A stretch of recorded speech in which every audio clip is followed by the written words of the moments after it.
Hi, this is Tom and Jesse Talk Movies. I am Jesse. And I'm Tom. Today we are going to be talking about the films of Tommy Lee Jones. One film, Tommy Lee Jones,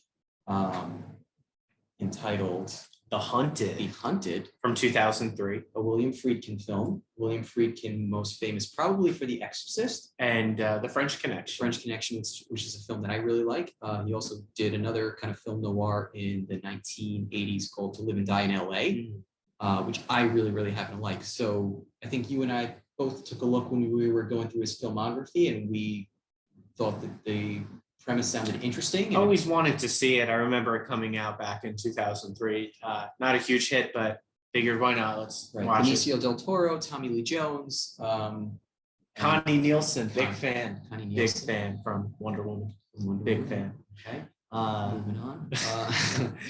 And 1 hour photo, an excellent film. 1 hour photo. So yeah, we figured it's only an hour and 35 minutes just about. So we said, how could we go wrong? And, yeah, exactly. Do you want to give like a very general synopsis? Yeah. So basically the film follows Tommy Lee Jones. He's kind of like this ex-military guy who lives in a cabin in the mountainous wilderness in Oregon where it's always snowing. Mm-hmm. And so he does that, and he's called in by the FBI to track down this killer who is killing people in he's kind of the like, nearby wilderness area. He's a rogue military member, which it's Benicio del Toro, yes, who's kind of the one that's doing the killing.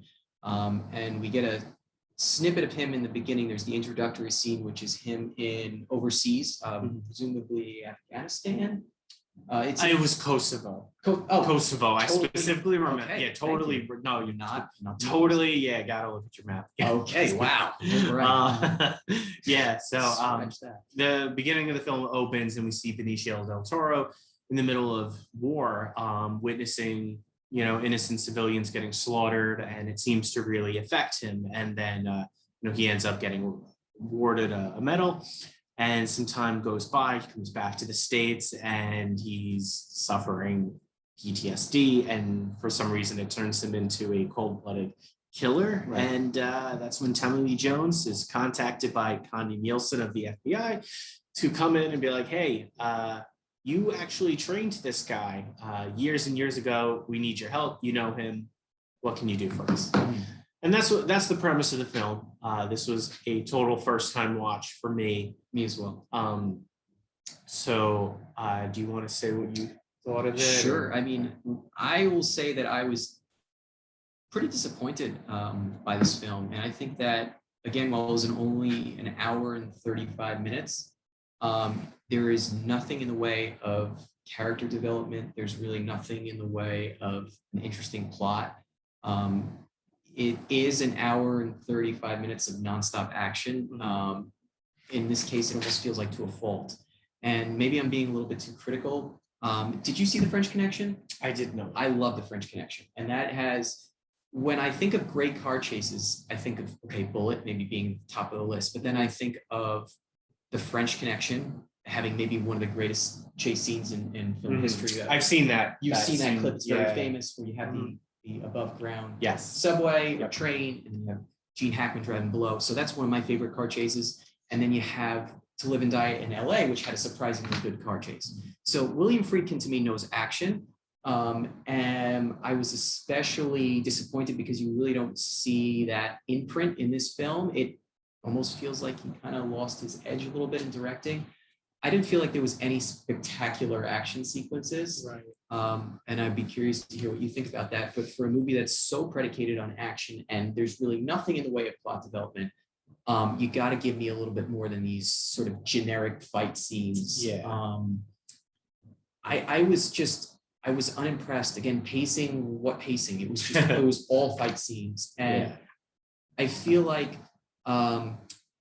they wanted to try to make this movie a little more impactful, a little more profound than it was in terms of the character. But I unfortunately didn't really feel anything for Benicio del Toro. And I think post-traumatic stress disorder is huge, and it's something that everyone really needs to shine a light on. But I just don't feel like that exposition was done very well. And I just didn't feel very attached to the character Benicio del Toro. I'd like to hear you. No, I completely agree with everything you're saying. I did not care for this movie at all. It's certainly watchable, but it's just such a drag to get through. And it's a brisk hour and a half, I think, without credits. But it feels longer than that, doesn't it? To me, it went by really fast, but yet it still drags at the same time. And drags because like we never get to something that's like, oh wow, here we go.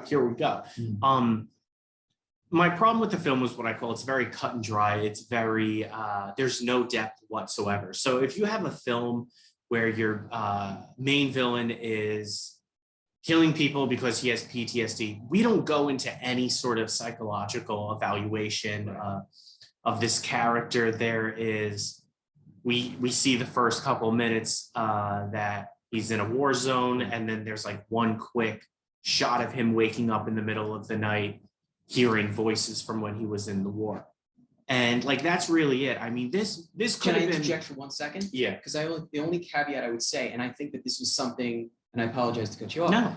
But the caveat would be, and I don't think this was done well, Benicio del Toro's character writes letters to Tommy Lee Jones's character. So he writes letters, and they kind of allude to the content of the letters as though he's telling Tommy Lee Jones, hey, I'm really struggling. But that whole thing feels so tacked on because it's not integral to the plot. No. You hear about it towards the beginning about these letters, and then it just serves as a kind of a focal point towards the third act of the film. Yeah, you don't really get much. It's totally not. You don't buy it. Like we're not given really anything. Show me that this character is struggling to get his life back together since he's back in the States. You don't get to see any of that. No. It's very breezed over quickly. So right away, the setup is garbage.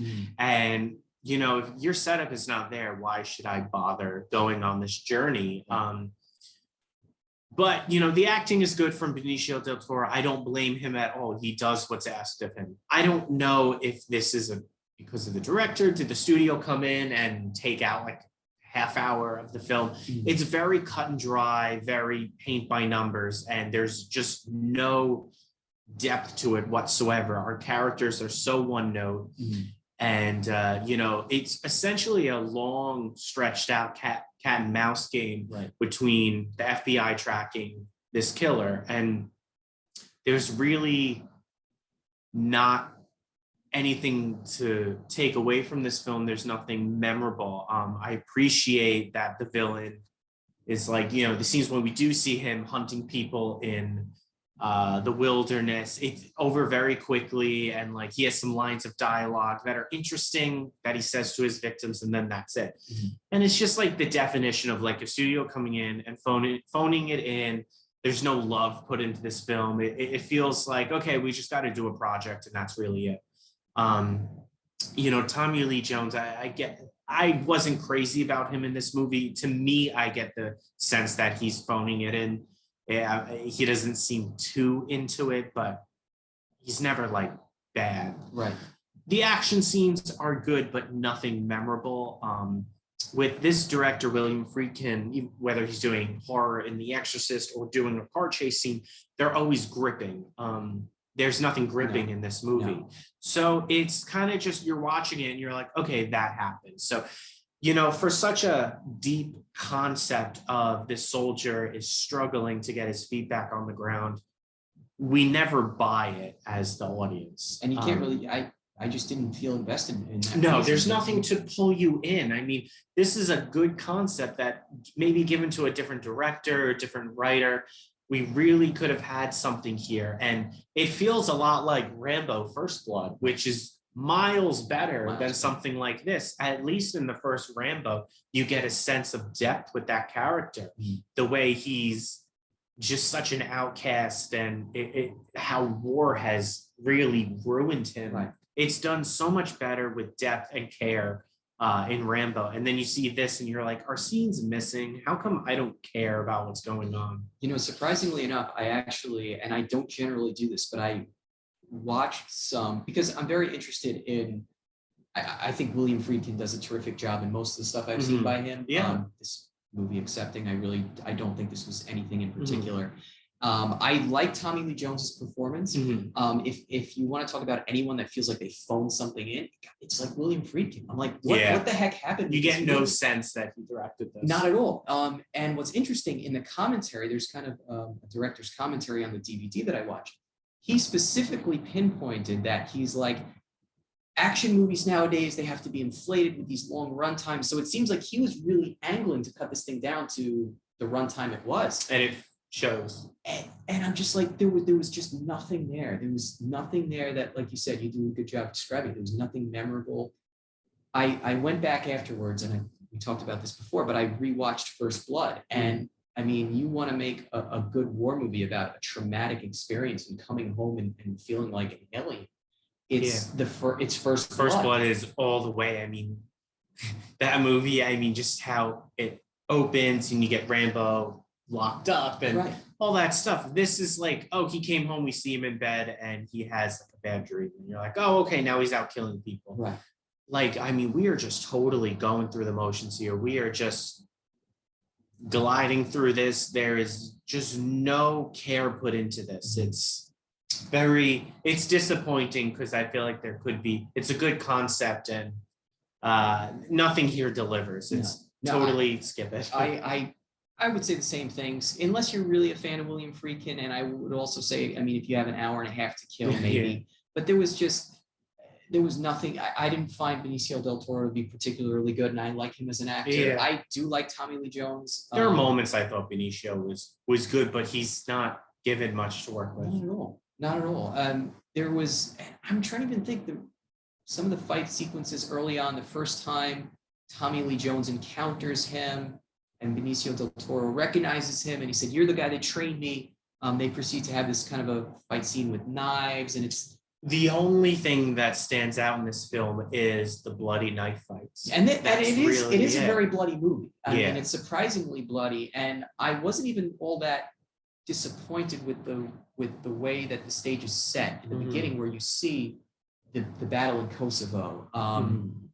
But it seems like there was just nothing in this movie that humanizes Benicio del Toro in such a way that I really, really cared about his character. And I mean, we get that opening scene where, I mean, you understand the main source of Benicio's trauma, yet I still it wasn't enough. It's like so not engaged. No, it's like they made a deliberate attempt. Okay, we're going to show him only the bare minimum of what we have to, and we're just not going to touch on his trauma beyond that because the audience is going to get it. They're going to be okay with it. I'm not okay with it. I didn't get it. I mean, it's like, and again, that's why specifically I cite First Blood, because this is really a First Blood ripoff in so many ways. It so is. The characters that, I mean, you could tell as John Rambo is walking through the small town in Colorado, the police chief, Brian Dennehy, who knows everyone, is like, well, what's this guy? He's kind of like a slob. What's he doing walking through town? Right. And it's that sort of perception of,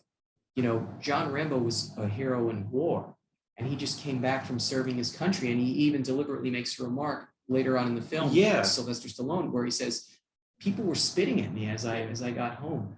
And again, maybe this is the Vietnam War in comparison to a war that was overseas in Kosovo. So maybe there wasn't quite that reaction. There's such a message in Rambo, whereas here it's like this movie could have had a message, but we don't get to it at all. We just know that, war messes up the soldiers, but everyone knows that. Right. But we don't do anything with it in this. And that's what the biggest disappointment for me was. I mean, beyond this just nonstop action, which none of the sequences particularly stood out to me, there was nothing in the way of something that would engage me or have me become invested in these characters. So disappointed, I would say.